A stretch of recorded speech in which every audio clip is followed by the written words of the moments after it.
शांति। आपका प्रश्न है, आज भी वकील ने कहा कि सारी जिंदगी इतने पैसों से नहीं गुजारा होगा, आप डिवोर्स ले लो। आज वकील ने यह भी कहा कि आप कोर्ट में मत आना, अगर ज़रूरत पड़ेगी तो बुला लूँगा। और बाद में शाम को फ़ोन आया कि 5,000 खर्चा बन रहा है। मैंने कहा ये बहुत कम है, तो कहने लगा कि मैंने तो आपको कहा है कि डिवोर्स ले लो, तो अभी मुझे क्या करना चाहिए? उत्तर है, देखो, वकील सही भी कह रहा है और लगता है सामने वालों के साथ मिला भी हुआ है। दोनों चीज़ हो सकती है। लेकिन अभी देखो, आपको साथ में रहना ही नहीं है, तो फिर डिवोर्स देने में आपको क्या तकलीफ है?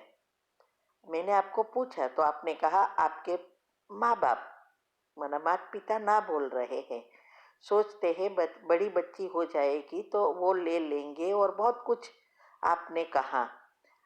लेकिन देखो, एक बात आप अच्छी रीति समझ लो कि अगर आपको मन को शांति चाहिए तो डिवोर्स दे देना चाहिए, और अगर कोर्ट का धक्का खाना है तो फिर आपके ऊपर है। मैंने उस दिन भी आपको कहा डिवोर्स दे दो। इसमें क्या होगा, अगर आप वैसे भी आपने बहुत समय दे दिया उनको, अगर तुरंत कोई चीज़ नहीं होती तो ये बहुत होशियार होते हैं, उनके नाम की प्रॉपर्टी रखेंगे ही नहीं और धीरे धीरे एकदम खाली हो जाएगा, तो आपको कुछ नहीं मिलेगा। इससे तो अच्छा है कि अभी ही उसको दे दो डिवोर्स, और आपकी सारी चीज़ें जो भी है वो चीज़ें भी और जो भी बंटवारा होता है वो मिल जाए। अगर आपके नसीब में होगा तो ऑटोमेटिक आपको मिलेगा। क्यों आपको नए पाप कर्म बनाना है? क्योंकि ये सबका चिंतन चलता है, वो लोग का भी चिंतन चलता है, वकीलों को भी इन्वॉल्व होते हैं, तो ये सबके साथ आपका नया हिसाब बन रहा है अभी।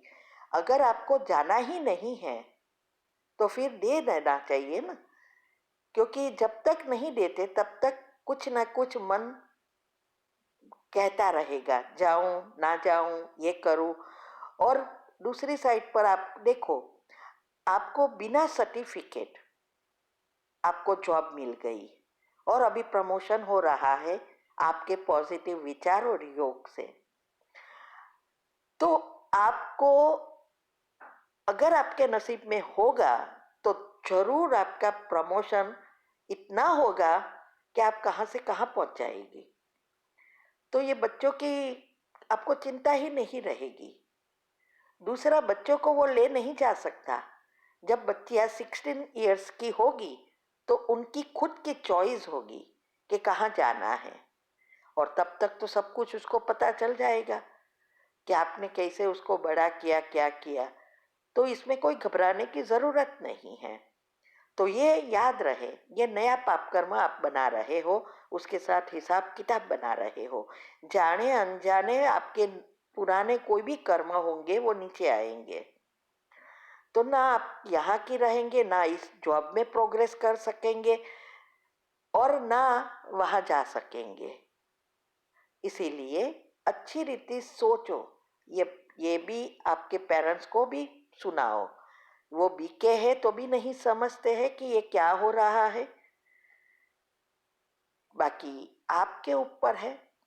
हमारे अनुभव अनुसार हमने देखा कि इसमें खर्चा होता है, टाइम वेस्ट होता है और ऐसे ही समय चला जाता है। देखो, हमारी बच्चियों का भी मैंने अनुभव में बताया है कि कैसे ये सब चला, और वो एक ही बैग लेकर चली आई थी दोनों। फिर भी आज इतनी सारी चीजें हैं जो हमने सपने में भी नहीं सोचा था। हजारों गुना सैलरी बढ़ गई।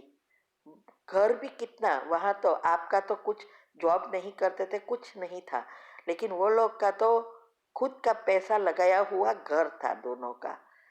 फिर भी वो छोड़ के चली आई। उसकी तो बात अलग, उसके पास जो है वो, लेकिन खुद का भी छोड़ के चली आई। लेकिन नसीब में था तो कई गुना आ गया। तो हमने उसको यही कहा, अभी डिसाइड कर लो, दे दो, नहीं कुछ है, क्यों ऐसा पाप कर्म बांधते हो। और उसने डिसाइड किया। तो ये आपके ऊपर है कि आपको क्या करना है। ये 5,000 भले देते हैं तो इतना तो अच्छा है। अभी आप सोचो, आपको 2 साल शायद करीब हो गए, कितना हैरान कर रहे हैं। एक साइड पर कहते हैं जैसे वो कैसे बिहेव करते हैं, जैसे आप बहुत, वो लोग अच्छे हैं, वैसे वैसे वो आपको रखना चाहते हैं, और दूसरी साइड पर वो लोग को डिवोर्स चाहिए। अगर वो सुधरे होते तो ऐसा करते ही नहीं। अच्छी रीति पैसा बच्चों के लिए देते ना। वैसे भी बच्चों का ना सर्टिफिकेट दिया, ना पैसा दिया वो लोग ने, लोग ना किताबें दी, ना आपके सर्टिफिकेट एजुकेशन का दिया, तो क्या वो सुधर सकेंगे क्या? जो आपकी मम्मी कह रही है संबंध सुधर जाएंगे, ये पॉसिबल ही नहीं है। हाँ, नर्क में जाना है तो पॉसिबल है, लेकिन अभी आपकी जो अवस्था अच्छी हो गई है, फिर से क्या आप सोच सकते हैं कि ये जाएंगे? तो ऐसा नहीं सोचो। अभी जो है तो तुरंत मिल जाएगा, बाकी खाली ही होगे, कुछ नहीं मिलेगा थोड़े साल के बाद। और आपको तो पता है, आप तो लकी हो कि इतनी जल्दी फिनिश हुआ। कईयों का तो कुछ देने के लिए तैयार नहीं है। इसीलिए अभी फैसला आपके हाथ में है कि क्या करना है। ठीक है? ओम शांति। और याद रहे, आपकी जॉब में इफेक्ट नहीं होनी चाहिए, और पुरुषार्थ भी दोनों साथ साथ चले। तो और नए पाप कर्म ना बने, इस पर भी ध्यान देना है। ठीक है? ओम शांति। आपका प्रश्न है, विष्णु जी शेषनाग पे लेटे हुए चित्र में दिखाते हैं, वह शेषनाग किसका प्रतीक दिखाया है? उत्तर है, देखो इसका टॉपिक मैंने यूट्यूब ऊपर डिटेल में रख दिया है, उसका चित्र के साथ दिखाया है। तो आध्यात्मिक रहस्य में या तो स्पेशल टॉपिक के 3-4 ग्रुप बन गए हैं प्लेलिस्ट में, आप ढूंढना, शायद आध्यात्मिक टॉपिक में ही होगा रहस्य जो बताया है।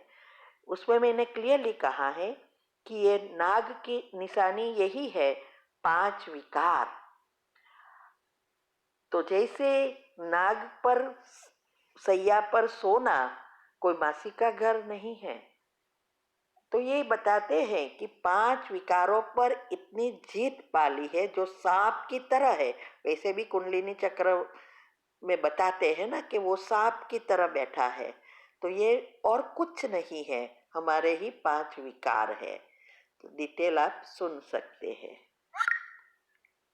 आपका प्रश्न है, मेरी बेटी के शरीर में कैल्शियम की कमी है, तो चूने का प्रयोग कैसे करें? प्लेलिस्ट में ढूंढा, वीडियो नहीं मिली। उत्तर है, देखो आपको प्लेलिस्ट में ऐसे टाइटल एक एक का नहीं मिलेगा, हेल्थ टॉपिक में मिलेगा। 2-3 है हेल्थ टॉपिक, वो इसमें भी है। और वेबिनार में जो सारे मसाले और बेकिंग सोडा का बताया है, उसमें भी बताया है कि चूना मेथी सब का बताया है।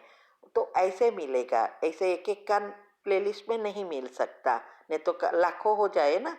इसीलिए तो आप अच्छी रीति देखो और ये कर सकते हैं। ठीक है? ओम शांति।